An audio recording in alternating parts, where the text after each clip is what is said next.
A golden moment for the U.S. 46 years after Miracle on Ice, USA Hockey does it again. This time, an overtime thriller against Canada. On this edition of Sin City Beat, we're reacting to the gold, breaking down the difference makers from the Golden Knights, plus evaluating the NHL trade deadline. So let's not waste any more time. Sin City Beat starts right now.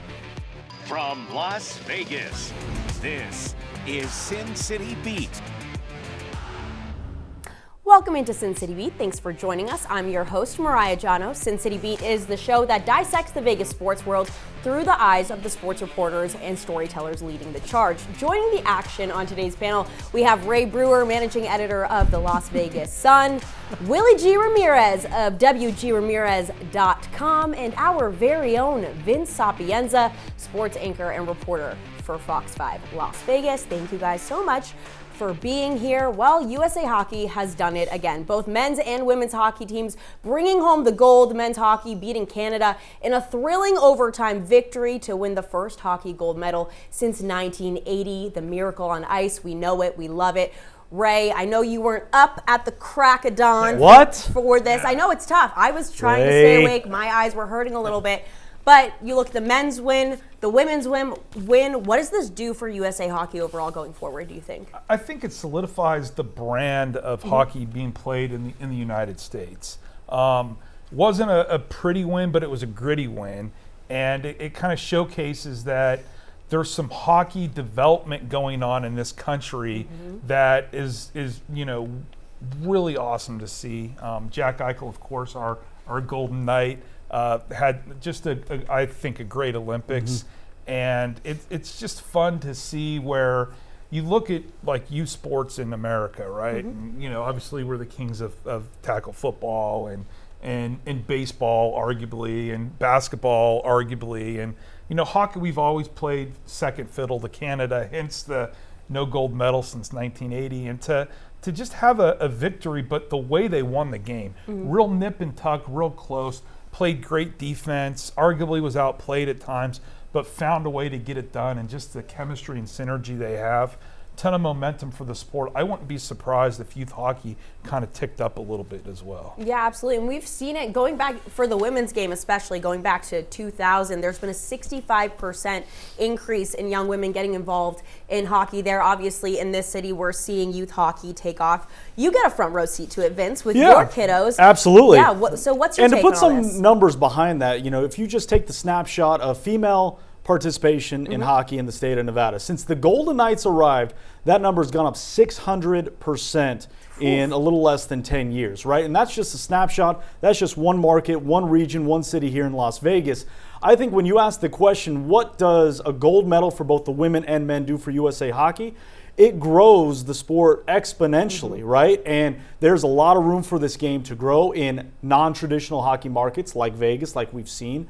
But I think the other part of it is, I think it says a lot that the men and women won their gold medal on foreign soil, right? The first two that they did, it was right here in the States where, it's easy to get excited when it's in your backyard. It's another thing to, I know we joke about it, but wake up at 5 a.m.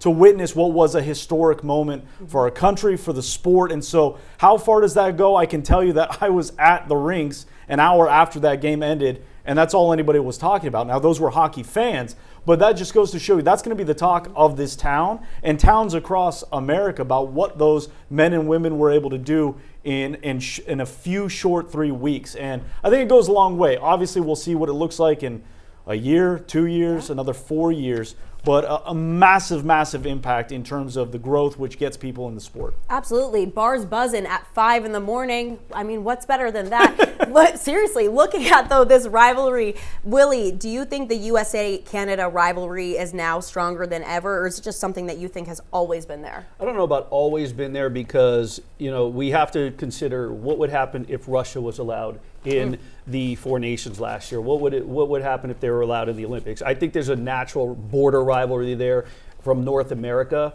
I think it's built in. I think, and not to get away from your question, because I think it's a great rivalry, and I think it's very healthy in terms of, the sport itself. And a lot of times when we're talking about Canadian football or the NFL, and then you have Canadian teams in the NBA, and one thing that stood out to me to feed off of what Ray and Vince said was there's always been one team that's brought this country together, no matter what, in the last 25 years. You think about it, no matter what you know about soccer, football in England, right? Whatever you know, the United States women's national team has always seemed to bring people together. This is one of the first times I've ever seen where both men and women hockey teams had everybody buzzing, no matter who you were, what you were a fan of. I have streamers and followers and people that have established relationships in the UK that were asking me if I got up to watch the hockey game. So, I mean, it's a buzz around the world in terms of what these two teams have done. Yeah, I mean, it just speaks volumes to how it brings everyone together in this country, especially at a time like we have right now. All right, well, VGK was well represented in Italy. Which Golden Knight performed the best in the Olympics, though? We're going to break it down when we come back. You're watching Sin City Beat. Welcome back to Sin City Beat. Jack Eichel and Noah Hannafin are coming home with gold medals, but they aren't the only Golden Knights coming back with some hardware, as Vegas was well represented in Italy. Vince, I want to get your opinion. Which Golden Knight, we talked about Eichel a little bit earlier, had the best performance? I mean, when you're slotted between the Kachucks, how does it get? Yeah, that's better? a fun experiment, definitely. Yeah. That is a fun assignment to have, and Jack Eichel's probably the right answer. He's probably the right answer. But, man, I thought Mitch Marner was so incredibly good, and that overtime winner that he scored in the quarters, Mitch Marner got a lot of flack in Toronto. A ton of heat because he wasn't a big-time performer, wasn't a big-name, playoff-type performer. All he did was be over a point-per-game player when he was wearing the Maple Leaf. He does it again, this time in a red sweater. And I just thought he played his best when the games got tight. And, on a team filled with absolute superstars, the best of the best, Mitch Marner was constantly, for me, in that top 3, top 4 for Team Canada, which, again, is saying something because those are the best players in the world. And I guess something that tugged on the heartstrings was his teammates going to bat for him, saying, I don't know what Toronto media was talking about, not being a big-time performer, because every time he's done it at the highest level. He did it at the Four Nations face-off last year. He did it again here in the Olympics. Obviously, they get the silver medal, but I thought it was a really good tournament for Mitch Marner. Yeah, absolutely. Willie, what about you? What stood out? Who stood out, I should say? Again, I agree with Vince that Jack Eichel's the right answer. And remember, it's minutes played, too. You look at who's getting in the most action. Jack Eichel's going to get that nod. But for me, the person that stood out, and you just said it, Vince, you look at the makeup and the complexion of Team Canada and the superstars on that team, and you have all this forward power and all this offensive power, but they also got to play defense. And Shea Theodore's name kept coming up while I'm watching games. Not that I didn't know he was there, but it dawns on you oh yeah, Shea's there. And he was a part of things. He wasn't on the stat sheet, but he was in plays. We hear that a lot. We've heard that a lot in 9 years with the Golden Knights. Hey, the little things that don't show up on the stat sheet. And I thought that Shea Theodore's name was brought up a lot in certain things and special teams. So I thought that it was a good Olympics for him to come home to with the team. And when we talk about which VGK guy stood out the most, I look at it more like, okay, that plus what are they bringing back to a team that really needs to make a second half push? This is a team, the Golden Knights are a team that really needs its defenders to step up. We don't know when Braden McNabb's back. Thank God he was on the ice the other day. But the point is, I thought for Shea Theodore was a good Olympics. Yeah, sticking with Theodore, he notched the game-tying goal in the semis against Finland. That could have easily been one of the highlights of his career. How much do you think, coming up clutch like that, Ray, how much do you think that could carry into the Knights resuming play here? I'm glad you guys brought that up because what's most important is some of the Golden Knights' key players, right? Stone, Eichel, Marner, Theodore, got to play in some high leverage situations. And I know that when you look at the Olympics, it's twofold. These guys are going to be gassed. They're going to come back. They're not going to have anything in the tank. Or they get a warm-up of high-level, intense, meaningful hockey in a long 82 NHL game season, and now they're going to come back raring to go and tuned up, and it's kind of like this second half playoff push, right? The Golden Knights record isn't what we want it to be, but they're still in the postseason. Now, all of a sudden, this team that has a ton of potential and a ton of great players and leaders, they got a little tune-up, and they're ready to roll. Do you agree, Vince? Do you think they're going to be more tired or ready to roll? Well, there's definitely going to be a level of fatigue there. There's without question. I mean, it's less physical and it's more mental, emotional, taxing. I mean, you saw it on their faces after the game, whether it was Team Canada having to stand there through it all, realizing that after 4 years, and really it's more than 4 years because you figure there hasn't been NHL participation at the Olympics since 2014. So when you talk about, once in a lifetime type moments, like you look at Mark Stone, for example, you don't know if he's going to be on the Olympic squad in 4 years, right? Like, odds say in 4 years there's going to be a new crop or a new core group. The same goes with Sidney Crosby and the likes of those older guys. But when you look at this team, I think there's something to it in terms of they're playing high-level hockey. They're going to come back. They're going to help raise the bar for the other guys that were on break because let's talk about the schedule down the stretch. It's every other day. Right. And it's a race to the postseason, and nothing is sewn up, especially in the Western Conference or in the Pacific Division for the Golden Knights. So, I mean, they need to bring that level to the NHL. And just one more note, so happy for Shea Theodore, by the way, to be able to play. I know he didn't play probably the minutes that he wanted to, being as that seventh defenseman, but this is a guy that at the Four Nations face-off, his tournament was ended 5 minutes into the first game with a broken. He stayed there. He stayed true to the cause, to his country. A year later, he gets rewarded, and he rewards his country with a big-time goal in the semis. Do you guys worry that, like an Eichel, who is obviously very key to the Golden Knights, that he won gold and maybe he's a little satisfied and comes back and whatever happens at the end of the year happens at the end of the year. He's already won a Stanley Cup. Yeah, one thing I learned very quickly, and I know you guys know this answer as well, is covering athletes at the highest level. They're the 1% of the 1%.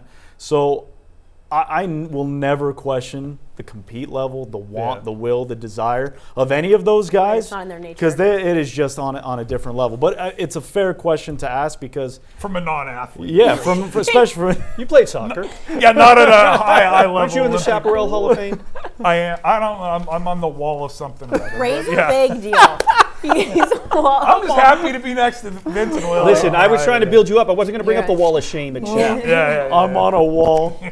You're on the Sin City Beat wall I'm on the of Sin fame. City Beat Okay, all right. You're getting a gold jacket. All right, coming up, we need to focus more on what's happening here as we come back from break. Should VGK do? What should they do prior to the NHL trade deadline? Excuse me. More on that next. Welcome back. All right, the NHL trade deadline is Friday, March 6th, so we're a little over, or less than 2 weeks out, I should say. Following the Olympic break, teams will quickly begin to evaluate whether they're buyers or sellers at the trade deadline. Willie, what would you like to see the Knights do at the deadline? I never try to make this prediction because Kelly McCrimmon is just so unpredictable. And I think that the move that he made to get Rasmus Andersson before, he specifically said, hey, they're going on break. We want to get this done ahead of time. So I want to point out one thing. When there's only one thing that you can do with with any Golden Knights team this close to removed from the Stanley Cup, and that's to look at what they did that year. They went into the break having lost 7 of 8. They were 29-18-4, 62 points, scoring 3.1 goals, allowing 2.9. That was the year they won the Cup. This year, they're coming out of the break. They've lost 7 of 10, but they won 2 straight. They're 26-16-14 with 66 points. They got more points now than they had the Stanley Cup year, and they're scoring more goals this year per game than they were. So the only area, which I touched on earlier in the show, where it's a little questionable is the defense right now. They've traded Zach Whitecloud away. You don't have Alex Pietrangelo, that leader on the ice. Alec Martinez is retired. Braden McNabb was skating the other day. So, I mean, there are some things to look at on the defensive side. But the one thing that I will say was promising in the last game before the break was Adin Hill put his best performance on the ice in that game. So they went into the break with his best performance granted, he hasn't played a lot. So I don't know if there's something they need to do other than get the team healthy. Remember, we don't know what's going on with William Karlsson. And again, I just don't know how to predict Kelly McCrimmon because he comes up with these trades out of nowhere when you least expect it. Right. He's always been pretty aggressive around the deadline, but we talked about this during the break as well. You just mentioned Adin Hill. The goaltending has been pretty inconsistent so far this season. Vince, do you see that as a priority, something to be addressed if there is someone available? I think it's something that they definitely want to look at. Right. But I think they took care of their big business with Rasmus Andersson. I mean, that's their big fish, I think, at this trade deadline, so to speak. In terms of the goaltending, I don't want to say it's hope, but you're hoping Aiden Hill looks like the guy right before the Olympic break. Carter Hart still injured. Doesn't sound like he's really close to a return. Akir Schmidt has played very, very well for this club when nobody gave him a shot in the dark to do so. He's already set a career high in games played and starts and wins. His numbers have been very good for what was being expected of, or being asked of him, I should say. So I think a lot of it is on Aiden Hill, being Aiden Hill, because I don't know how much big business you can do at the trade deadline this far away, this many games in a short period of time. But if the Golden Knights are going to go out and do anything, I think they're looking for a versatile bottom six guy. Yeah. Because, again, I would probably agree with Willie. Their best additions would be their health, and that's William Karlsson. It starts and ends there. If he can't go, I would imagine the Golden Knights look for a versatile bottom six guy that can play wing, can play center, because faceoffs have been an issue. Mitch Marner's been having to play center because of their lack of depth down the center, which is something we haven't been able to say in a number of years. And so Bruce Cassidy talked a lot about that prior to the break, about how they're just not winning faceoffs. And when you're not winning faceoffs, it's not the end-all be-all, but you're not starting with the puck a lot. So you're exercising a lot of energy to get that puck back. And now you maybe understand why the Golden Knights are trailing in games early, and they have to exert so much energy late in the games to do so. So I would imagine bottom six versatile forward that can maybe go in and out of the line and play a bunch of different ways. Ray, what would you like to see happen as we enter this back half stretch of the season here? So NBA and NHL seasons are notoriously long. Yes. And it's all about getting the right momentum as you get into the postseason. You saw in the NBA where, like, the New York Knicks got Jose Alvarado, and he brought that instant energy, great defense, awesome chemistry. And if you look at how the Golden Knights roster is put together, they need somebody. They need that version in the NHL, and somebody that could just bring some energy to the team, get some momentum going for them to get them to the playoffs. Because you're right, the lineup, when healthy, and with a goalie working, that worries me and everybody else with that follows the team. It is really formidable, and I think if they match up against virtually anybody. That's a really good point. I think that's a really good point. I want to point out something else out. He mentioned Akira Schmidt. If you remember last year, Aiden Hill told us when they came back from Four Nations how fired up he was because he went with team, but he didn't play. Remember, he was in the shadows. So Akira Schmidt he played one game. He didn't put his best performance out there on the ice at the Olympics. So when he's called upon to back up Aiden Hill, we might see an even better version than we saw at the beginning of the season when he was the hottest goaltender in the lineup. All right, so a lot to look forward to as March 6th approaches. All right, as we move into the final stretch of the season, the Stanley Cup playoffs start to shift into focus. The Knights may be first in the Pacific Division, but who could spoil their postseason plans? We're discussing it next. Welcome back. As the NHL resumes play this week post-Olympics, it's back to business with sights on cracking the postseason. The Knights are currently first in the Pacific Division, fourth in the Western Conference. So which team or teams are standing in their way? Ray, who jumps out at you? I know my friends here, and I use that with the capital F for friends, are going to disagree. Thank you. But I love Edmonton. I love the way they're built, and I think they match up well against the Golden Knights, and they have a great history of beating the Golden Knights, and they're only a handful of points. I don't have the standings in front of me, or I don't have cheat notes. They're 2 points behind them. 2 points behind. Or 4 points, excuse me. I mentioned that during the break, and they scolded me like I was saying I like, some team that doesn't even exist. Who scolded you? I didn't scold you. You told me that a friend of yours invested on a future. I said I would have booked it. Oh, okay. That's all right. I said. Nobody scolded you. But you guys think See, that Ray is a professional embellisher. That's what he does. But yeah. I'm just trying to say I think Edmonton's got a chance. And that's what it was, a wall of embellishment. Well, yeah. And that's my vote for this segment. Edmonton, I think, is standing in their way. They're close, and they really play well against Vegas.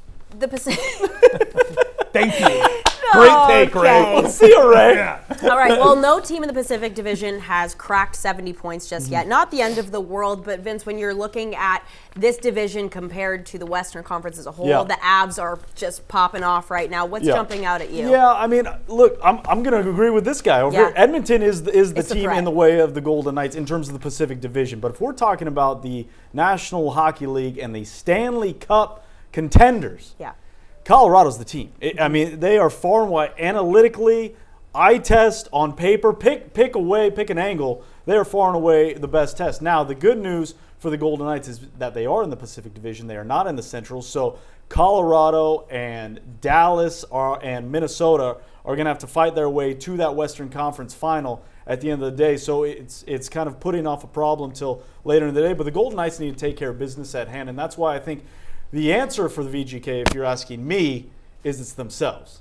Can they get healthy? That's deep. Can they get past themselves? Can they get past the health issues? And can they get past the bugaboo that has been this revolving door in there? Willie, do you see the Knights as serious contenders this season? Oh, they're 100% serious contenders, and they always will be because they're in the Pacific Division. And right now, it's a class of 2. It used to be maybe 3, possibly 4, but so it's them or Edmonton. I think the team that's standing in the way of the Vegas Golden Knights is the Vegas Golden Knights, right. Because if they get healthy, but more than anything, if they can start adapting to, if Bruce Cassidy's system can work with the defense, which right now it's not. I think that's the biggest issue. He has components on the blue line that don't fit well with the system. Everyone's got to get on the same page, and if they can get healthy, you get McNabb back, you get Sissons back, you get Brandon Saad back, and eventually you get William Karlsson back. This is a dangerous team that could be the threat to Colorado, not just Edmonton being a threat to Vegas, but in agreement with both. Edmonton is the chief rival in the Pacific. Colorado is in everybody's way right now. I mean, how long did it go before they had more than one regulation loss? So those are your 2 teams. Okay, well, really quick, late starts, will that impact this team down the stretch here? Yes or no? No. No?